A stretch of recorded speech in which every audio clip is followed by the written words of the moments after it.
Hello future officers, welcome to D's Coded. Today we are going to discuss the concept of remainder. Every year at least one question is asked from the concept of remainder, and this would be our last topic for the number system. And with this we'll be completing the number system and then we'll start with the reasoning part. Okay, so now let's start. So for this, first we need to understand one thing, that whenever one number is divided by another, then what are the key terms we use. For example, let's say your number 4, let's say your number 4 is divided by 2, then we can write it down as 4 2 times 4 0. So here the dividend, the number which is divided is 4, and by which number it is divided? 2. So divisor is 2, and on dividing by which and on multiplying by which number does it gives 4? That would be a question, and what we are left with is remainder. So here the remainder is 0, quotient is 2, divisor is 2, and dividend is 4. Okay, in this lecture we are only considered with the remainder, that whenever one number is divided by another number, then what are the remainders. Okay, now we'll start doing the questions and we'll start taking the illustration and start understanding the concept. Okay, let's say there is a number xy. Okay, there is a number xy which is multiplied by number ab. Okay, and it is divided by z. Now this multiplication would give a very huge number, and straight away finding it would be difficult. So what concept we have here is that you do one thing, let's suppose xy is divided by z, and then the remainder is w, and AB separately is divided by Z, and the remainder is C. So what we do here is, when we individually divide XY by Z or AB by Z, what we do here is we write whatever the remainder comes. Let's say remainder was W here and C there. So we multiply the remainders and divide it by Z separately. So what answer these remainder gives? Let's say they give an answer, you can say they are giving an answer u by z. So your remainder would be, when you will be dividing u by z. Okay, let's understand this by this example. For example, 37 is multiplied by 43 and then it is divided by 7. So above we understood that what we do is we individually divide 37 by 7. So 37 by 7, so it is 5 7 the 35, so remainder would be 2. Okay, let's see it here, 7 35, remainder is 2. So the remainder we write 2 here, and then we divide 43 individually by 7. 7 6 the 42, and remainder is 1. So what we do is we multiply both the remainders, okay, and write it and divide it by the 7. So here we get 2 upon 7. So if the number is greater than 7, then we again divide. If it's less than 7, then that number is the remainder. So here the remainder is 2. Okay, now let's take another example. 243 into 245 divided by 12. Okay, so what we do here is कि individually इन numbers को 12 से divide करेंगे. जो remainders आएंगे दोनों उनको multiply करेंगे, फिर उनको 12 से divide कर देंगे. तो यहाँ पे आप देखोगे 243 को आप 12 से डिवाइड करोगे तो आपके पास यहाँ पे 20 से ये चले जाता है और रिमाइंडर बचता है 3. ठीक है, रिमाइंडर आपके पास 3 आ जाएगा. सिमिलरली आप 245 को करोगे तो 20 से जाएगा और आपके पास रिमाइंडर यहाँ पे आ जाएगा 5. तो अब 3 इंटू 5 यहाँ इसको 3 इंटू 5 कर लेंगे, 15 आ जाएगा. 15 डिवाइडेड बाई 12. अब जब 15 को डिवाइड करेंगे 12 से तो 12 1 times and you have your 3. So your reminder is 3 here. Okay, so your answer is 3. Now let's go for another illustration, that is on what happens when these numbers are written in addition. Here also we do the same thing. Okay, here also we do the same thing. What we do is we individually divide them by 34. Okay, what we do is we individually divide them by 34. So if I multiply 34 by 2, it gives 68. So remainder would be 5. If I divide 75 by 34, remainder is 7 and here remainder is 10. What we do is we add all these remainders and divide it again by 34. So when we add, we get 22. So I already told you if the number is greater than 34 then we will again divide. अगर वो 34 से छोटा है तो वही reminder हो जाएगा. तो यहाँ पे रिमाइंडर आ जाएगा आपका 22. ठीक है, अब आगे चलते हैं. अब कंसेप्ट ऑफ नेगेटिव रिमाइंडर में क्या होता है कि जब हम रिमाइंडर्स के ऐसे निकालने की कोशिश करते हैं तो कैलकुलेशन बहुत लेंदी हो जाती है बहुत बारी. तो हम क्या कर सकते हैं कि हम नेगेटिव रिमाइंडर का कंसेप्ट ले सकते हैं, उसको अंडरस्टैंड करते हैं क्या होता है वो. जैसे कि ये नॉर्मली अभी तो हमने सीखा है जो नॉर्मल कंसेप्ट पहले इस नंबर पे अप्लाई करते हैं कि हम 14 को इंडिविजुअली 8 से डिवाइड कर देंगे. ठीक है, तो 8 1 जा 8, तो आपके पास रिमाइंडर बचा 6. नाउ 8 1 जा 8, रिमाइंडर बचा आपके पास 7. सो हम इन दोनों रिमाइंडर्स को मल्टीप्लाई कर देते हैं और 8 से डिवाइड, तो 42 आया. सो 8 5 जा 40, तो 2 remains. So 2 is less than 8, तो 2 इज द रिमाइंडर. अब नाउ नेगेटिव रिमाइंडर कंसेप्ट में क्या होता है कि जैसे मेरे पास 14 था, अब 8 को मैं जब सबसे क्लोजेस्ट 8 का कौन सा इससे हो सकता है, 16 हो सकता है. ठीक है, तो मुझे इस 16 को 14 बनाना है अगर, तो मुझे इसमें माइनस मतलब इस 16 को मुझे 14 बनाना है तो मुझे इसमें से 2 सब्ट्रैक्ट करना पड़ेगा. तो मैं यहाँ -2 लिख दूंगा. सिमिलरली अब इस 16 को मुझे 15 बनाना है तो मैं इसमें से -1 सब्ट्रैक्ट कर दूंगा. तो हम कुछ नहीं करेंगे, जो भी नंबर हम इसमें से सब्ट्रैक्ट करेंगे उन दोनों को मल्टीप्लाई कर देंगे. जैसे आ गया आपके पास 2 और 1, तो जो इनको मल्टीप्लाई करके आपके पास आंसर आएगा, जैसे कि आपके पास आ गया -1 × -2, इन दोनों को आप करेंगे तो आपके पास +2 आ जाएगा डिवाइड बाय 8. सो जो रिमाइंडर यहाँ आएगा वही आपका रिमाइंडर है. ठीक है, अब आगे चलते हैं. अब इसमें अगर समझ लें रिमाइंडर नेगेटिव आ जाता है, पर रिमाइंडर कभी नेगेटिव नहीं हो सकता, इस बात को याद रखो. तो एक इलस्ट्रेशन और लेते हैं. जैसे कि अब 9 से जो क्लोजेस्ट 17 का आएगा वो आएगा 18, इजंट इट. सो 18 को 17 बनाने के लिए उसमें से क्या माइनस करूंगा, 1. तो मैंने यहाँ -1 लिख दिया. और ये 9 2 18, यहाँ तो रिमाइंडर 1 पहले से ही आएगा तो यहाँ 1 लिख दिया. तो -1 × 1, तो ये -1 आया. अब क्या करो आप कि जब भी ऐसे रिमाइंडर माइनस में आता है ना, तो जो नीचे वाली टर्म है उसमें से उस नेगेटिव रिमाइंडर को ऐसे सब्ट्रैक्ट करके लिख दो. तो 8 आ गया, तो 8 आपका रिमाइंडर हो गया.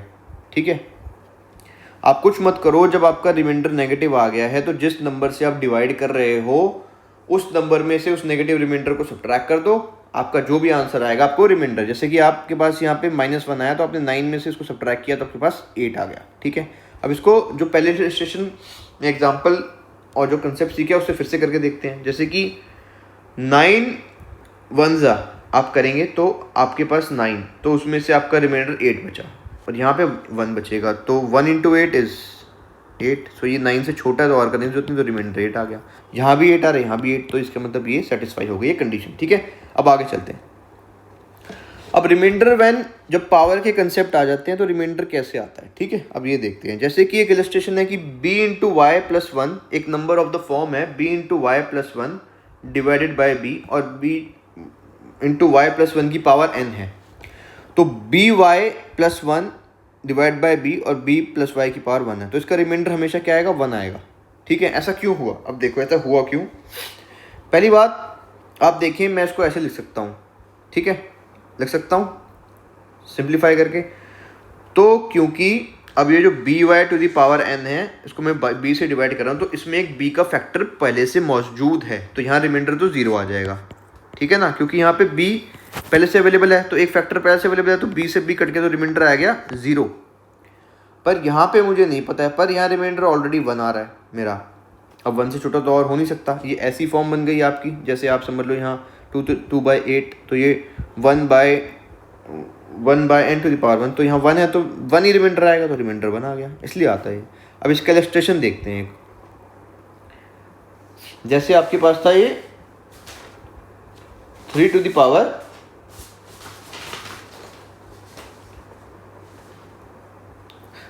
560 डिवाइड बाय 8, 3 डिवाइडेड बाय 8. अब इसको करके देखो आप क्या निकल सकता है आपका.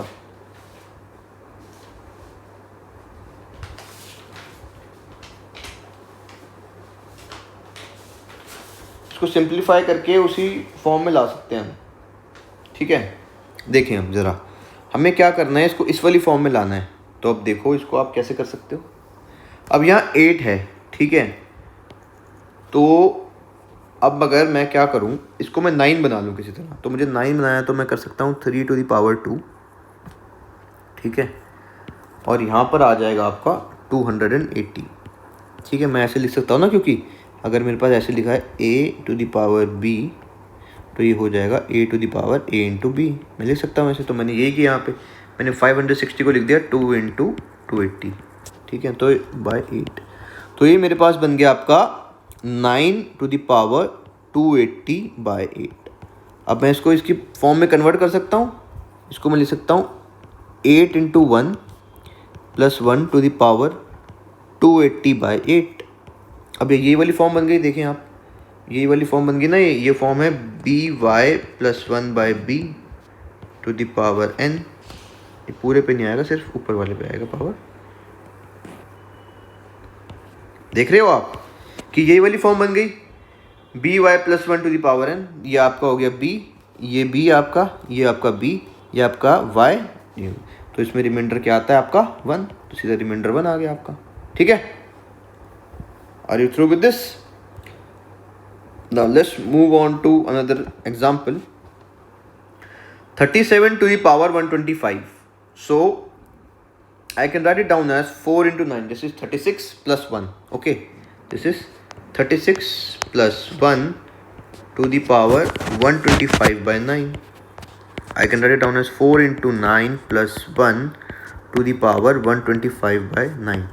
ठीक है, तो आपका ये आपका b हो गया, ये आपका b हो गया, ये आपका y हो गया, तो इसका रिमाइंडर क्या आएगा 1, ठीक है। गेटिंग? अब एक और ऐसा ही इलस्ट्रेशन है जहाँ पर है b to the power n b plus 1, तो रिमाइंडर b आएगा अगर n ऑड है, ठीक है, और रिमाइंडर 1 आएगा अगर n इवन है। इसका एग्जांपल लेते हैं, जैसे कि 5 to the power 7 divided by 5 plus 1, तो यहाँ b हो गया 5, ठीक है, b आपका 5 हो गया और n हो गया आपका 7, ठीक है, n is equal to 7 and b is equal to आपका 5 हो गया यहाँ पे, तो ये हो जाएगा 5 टू पावर 7 बाय 6। सो अब हमने नेगेटिव रिमाइंडर का कंसेप्ट देखा था अभी, ठीक है, नेगेटिव रिमाइंडर का कंसेप्ट देखा था ना हमने। तो नेगेटिव रिमाइंडर के कंसेप्ट में क्या होता है कि जैसे इसका क्लोजेस्ट 6 है, तो मुझे 5 को 6 बनाने के लिए क्या करना पड़ेगा, 5 को मुझे 6 को 5 बनाने के लिए करना -1 से, तो मैं -1 लिख दूँ टू द पावर 7। तो हमने क्या किया था कि जब ऐसा कोई कंसेप्ट होता है तो हम क्या करते हैं कि नीचे वाले में से उसको माइनस कर देते हैं, तो आपका आंसर आ गया 5, तो आपका रिमाइंडर आ गया है 5, ठीक है। सिमिलरली अब ये देखो, अगर ये इवन है तो ये n ऑड था, तो रिमाइंडर आ गया आपका b, क्योंकि b की वैल्यू 5 है, ठीक है, क्योंकि n यहाँ ऑड है, n is equal to odd. तो अगर n इवन है, n even is equal to n is equal to even, n is equal to 2 is equal to even. So 5 into 5 25 by 6, तो रिमाइंडर आ गया आपका 6 4s are 24 and remainder comes as 1. Okay, now let's take another illustration. This is also a concept. If we have something like form of a into x minus 1 to the power n divided by a, तो remainder would be 1 if n is equal to even and remainder would be a minus 1 if n is odd. तो इसको check करते हैं। जैसे हमारे पास है 31 to the power 127 divided by 8, तो मैं इसको लिख सकता हूँ 4 8s are 32, 4 into 8 is 32, this is your 32, isn't it? 32 minus 1 करूँगा 31 आ जाएगा, तो मैं इसको लिख सकता हूँ 32 minus 1 to the power 127, बिल्कुल लिख सकता हूँ।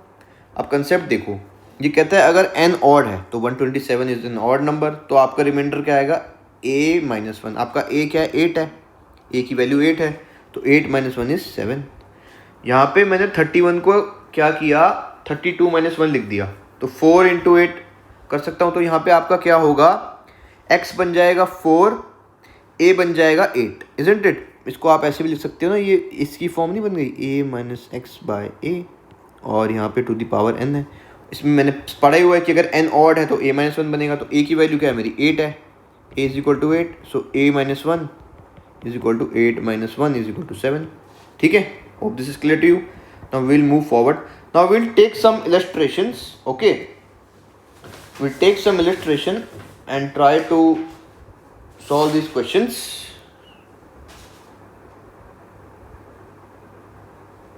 Okay.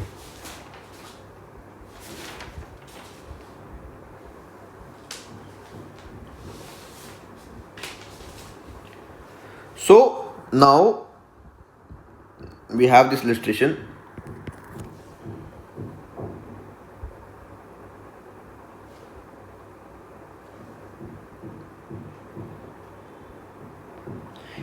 It is 9 to the power 100 by 8.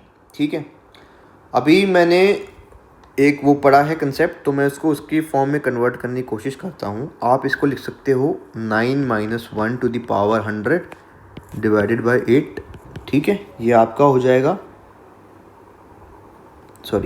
8 plus 1, 8 plus 1 ये लिख सकता हूँ मैं इसे. तो ये आपका हो गया 8 into 1 plus 1 divided by 8 by 100. अब ये बन गया आपका कुछ इस प्रकार से b y plus 1 by b power 100. तो इसमें हमारा रिमाइंडर हमेशा क्या आता है 1, तो इसका रिमाइंडर आएगा आपका 1. देखो यहाँ पर ये क्वेश्चन, ये आपकी इलस्ट्रेशन है b y plus 1 by b. तो आपका यहाँ देखो बी आपका हो गया 8 और आपका वाई हो गया 1. बी आपका 8 है और ये n हो गया आपका 100, तो इसका 1 आ जाएगा. अब ये सिमिलरली है 2 to the power 1000 by 3, 2 to the power 1000 by 3. ठीक है, आप इसको सिंप्लीफाई कर सकते हो 2 into 2 to the power 500 by 3 की फॉर्म में कर सकते हो ना. बिल्कुल, क्योंकि मैं लिख सकता हूँ a to the power m into n, तो ये हो जाएगा 8 टू द पावर mn, है ना. कर सकते हैं इसको ऐसे. तो ये आपका आ जाएगा 4 टू द पावर 500 बाई 3. ठीक है, मैं इसको फर्दर लिख सकता हूँ 3 plus 1 to the power 3 by 500, जो कि मेरा हो गया b y plus 1 by 500 by 3. इसका रिमाइंडर तो 1 आता है मेरे पास. ठीक है, इसका रिमाइंडर क्या आएगा 1. लिख सकते हो ऐसे इसको. ठीक है, अब आगे चलते हैं. अब ये है मेरा कि 18 to the power 116 factorial divided by 19. तो हमने एक कंसेप्ट ऊपर देखा है यहाँ पर आपका b upon b to the power n upon b plus 1.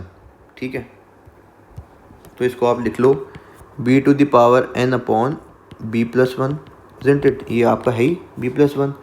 ये आपका 18 to the power 16 factorial upon 18 plus 1 है. तो यहाँ पर हमने सीखा था कि अगर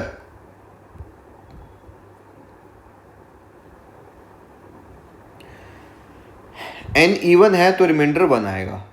तो आपका n देखो क्या है, n की वैल्यू है आपकी 116 जो कि इवन है, तो रिमाइंडर आपका 1 आ गया. सीधा सीधा सॉल्व करने की ज़रूरत नहीं.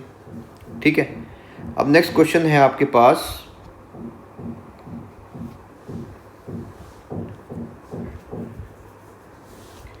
ये 2 to power 41 divided by 2 to power 40. ये है 2 to the power 41 divided by 2 divide by 41. तो आप इसको लिख सकते हो 2 to the power 40 into 2 to the power 1 upon 40. इसको लिख सकते हैं ना वैसे, क्योंकि ये बेसिस सेम है तो पावर ऐड हो जाएगी.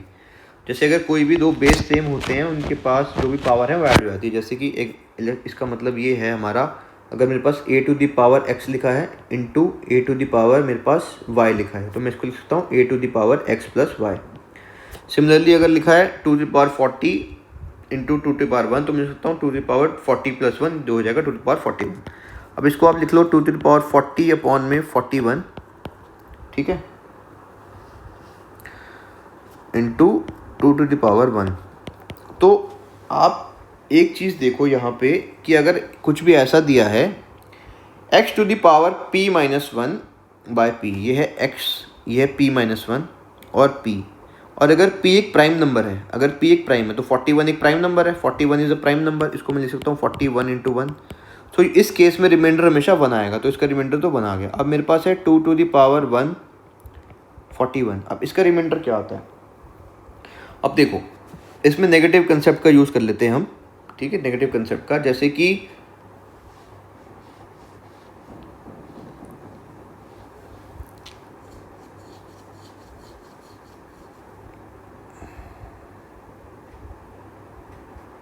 नेगेटिव कंसेप्ट का भी यूज़ कर सकते हो अगर आप चाहो तो, नहीं तो ये सीधा भी हो जाएगा। सीधा आपको दिख रहा है ये स्ट्रेट अवे कि अब ये 2 से और तो 41 इसको फर्दर डिवाइड नहीं कर सकता, तो उसका रिमाइंडर डायरेक्टली 2 हो जाएगा, ठीक है।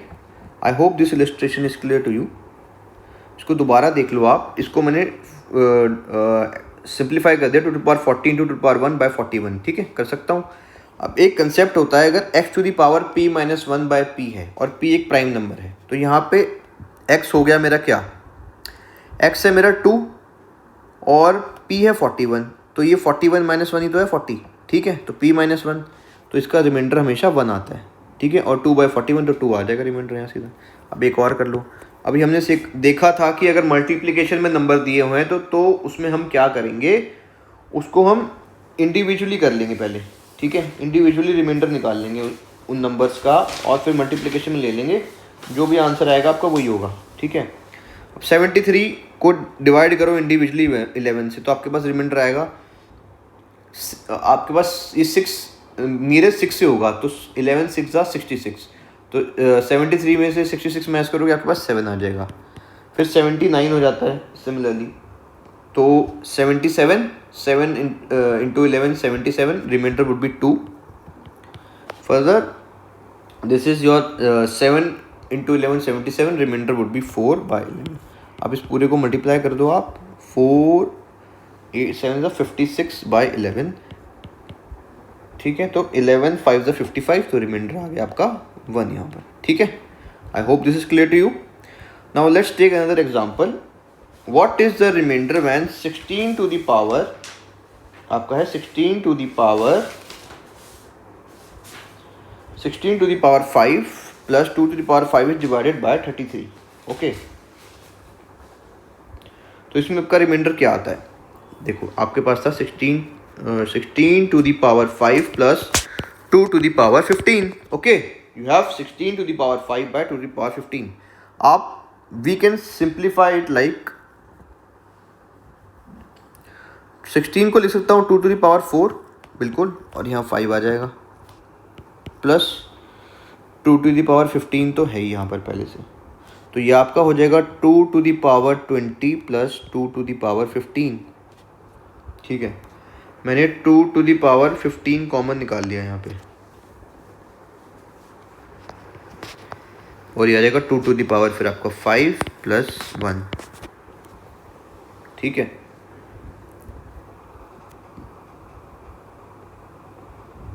अब आप देखो ये कैसे हुआ, आपको पता ही है, ये तो आप लिख सकते हो 2 को 16 को 2 to the power 4, तो ये तो मल्टीप्लाई हो जाएंगे, जैसे कि a to the power x, ये y ऐसे लिखा है तो इसको लिख सकता हूँ axy, लिख सकते हैं ना इसको ऐसे।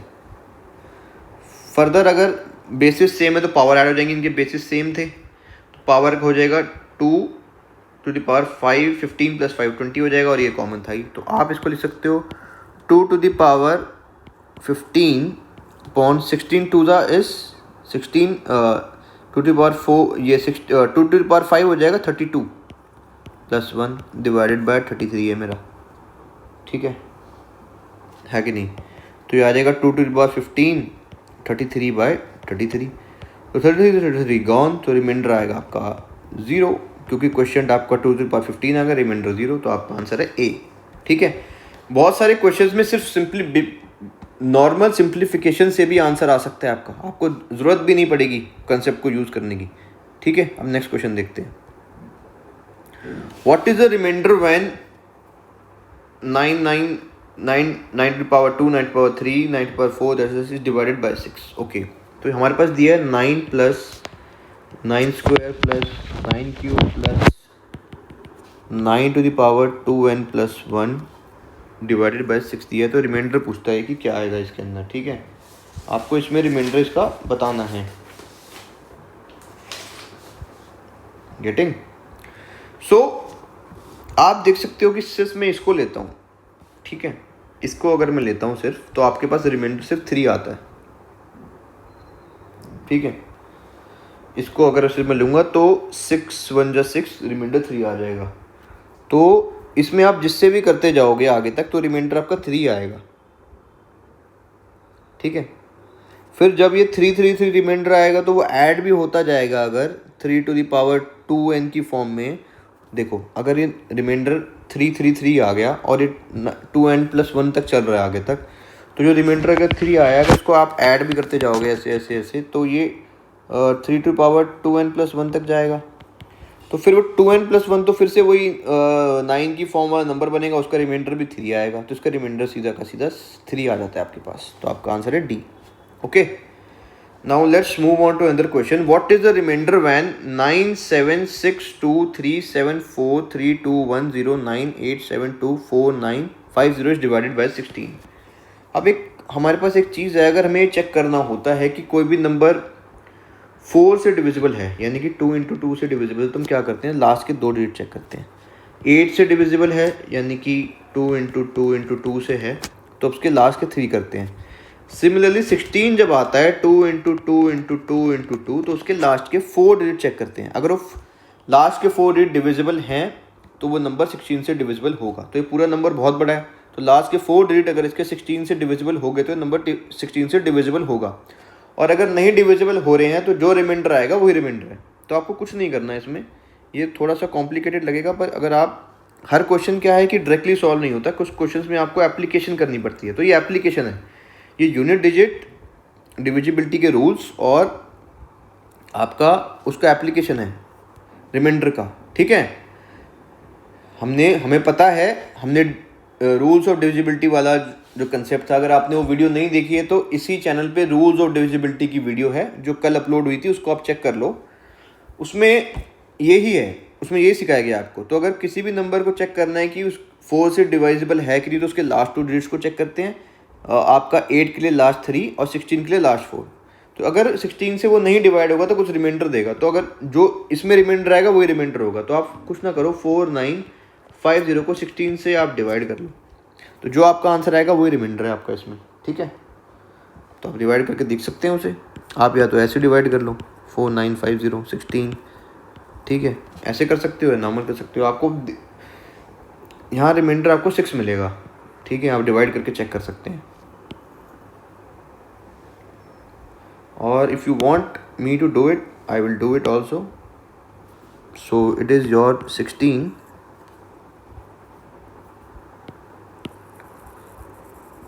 okay, let me do it for you then. It is your 4950 16 into 3 48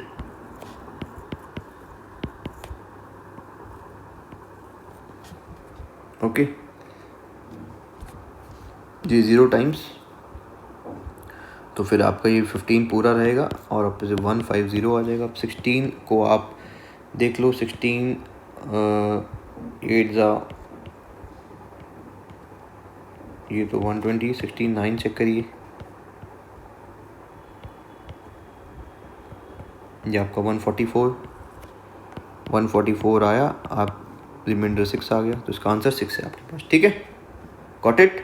now let's move on to another question which is what is the reminder when 526922 is divided by वो is raised to the power 1 square plus 2 square plus 3 square 4 till this, ठीक है। मेरे पास है 5269222334, उसके ऊपर कोई एक मेरे पास एक पावर है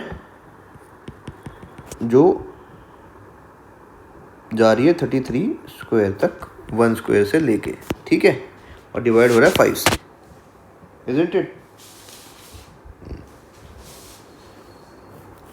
तो कोई भी नंबर जब 5 से डिवाइड होता है तो उसमें होता है या तो उसका डिजिट पीछे का 0 हो या फिर पीछे का यूनिट 0 हो या 5 हो। तो ये 5 से डिवाइड हो नहीं रहा है कम्प्लीटली, तो हम एक तो 0 तो आंसर इसमें नहीं आ सकता, आपका रिमाइंडर 0 नहीं आ सकता, ठीक है।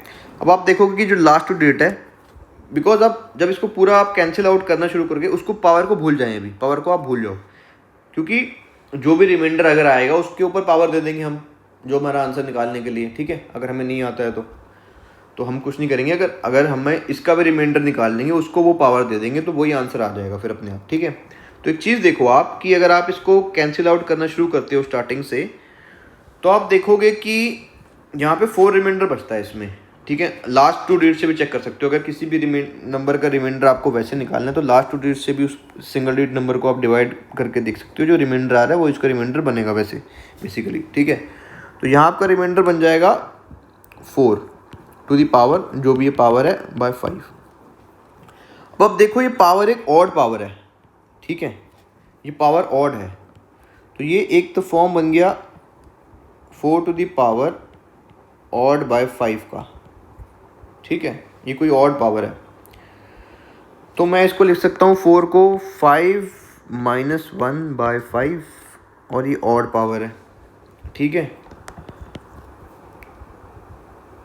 गेटिंग।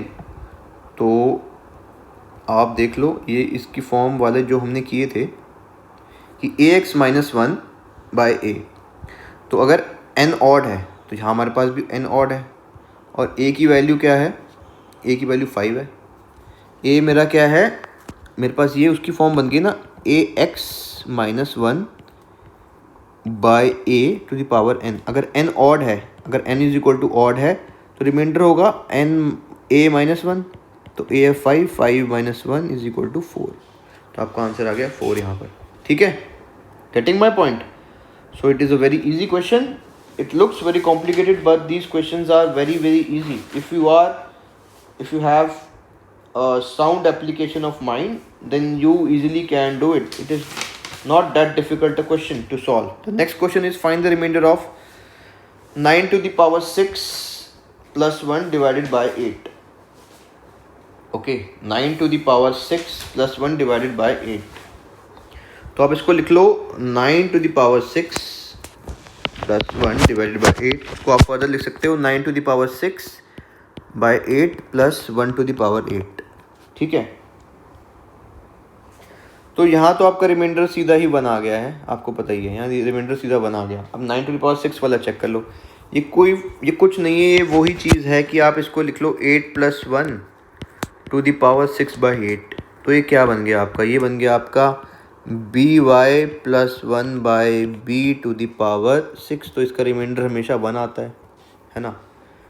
तो फर्स्ट इस वाले का रिमाइंडर 1 आ रहा है और इसका ही 1 आ रहा है, तो ये 1 प्लस 1 बाई 8, तो ये आपका आ जाएगा 2 बाई 8. तो आपका रिमाइंडर है 2, क्योंकि 8 से छोटा है तो फिर ये रिमाइंडर होगा, तो इसका आंसर है 2. So now here we are done with this concept of remainder. You watch this video thoroughly and try to solve the example, try to understand the concept. Here the question would be very easy. या तो factorisation से आराम से solve हो जाएगा, नहीं तो property लग के आराम से सॉल्व हो जाएगा, कोई इशू की बात नहीं है. इसके बाद नेक्स्ट वीडियो आएगा इसी कंसेप्ट के PYQs के ऊपर, जिसमें 5 to 6 PYQs जो आज तक पूछे गए हैं उसको हम डिस्कस कर लेंगे आराम से. आप देखेंगे आप आराम से PYQ को सॉल्व कर पा रहे हैं. अब उसके बाद फिर इसके ऊपर एक टेस्ट आएगा, उस टेस्ट को भी अटेम्प्ट कीजिए और फिर आपका कंसेप्ट ऑफ रिमाइंडर पूरा खत्म है. इस रिमाइंडर के चैप्टर के खत्म होने के साथ हमारा नंबर सिस्टम पूरा का पूरा फिनिश हो जाता है. आप अगर चेक करेंगे सारी वीडियोस को उठाकर तो आप देखेंगे सारे कंसेप्ट नंबर सिस्टम के हो गए हैं.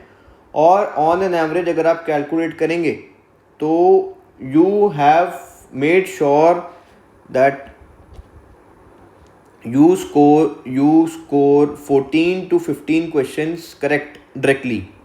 अगर आप इन सारी वीडियोस को अच्छे से देख लेते हैं तो 14 से 15 क्वेश्चन आप आराम से एग्जैक्टली करेक्ट कर पाएंगे मेन एग्जामिनेशन के अंदर. आपको कोई प्रॉब्लम नहीं आएगी. आप इन सारी वीडियोस को ढंग से देखिए. Please watch this videos very carefully. Practice the questions on your own 3 to 4 times whatever are given. The same type of question would be asked, same type of question, because it's my experience. I have already guided a lot of students to do that, and whatever questions I have told them, not direct questions would come. Direct question कभी नहीं आएगा. Same form of question would be coming, language would be same, type would be same, so you'll be able to solve it. In the examination, it would not be like कि आप strategy बना के जा रहे हो, ये छोड़ूंगा ये करूँगा. आप इतने ज़्यादा इसमें perfect हो जाएंगे अगर आप करते रहेंगे तो, कि आप question देखेंगे और आप solve कर देंगे. So keep working hard with these coded. And together we'll clear the UPSC Civil Services CSAT paper 2025. Thank you so much.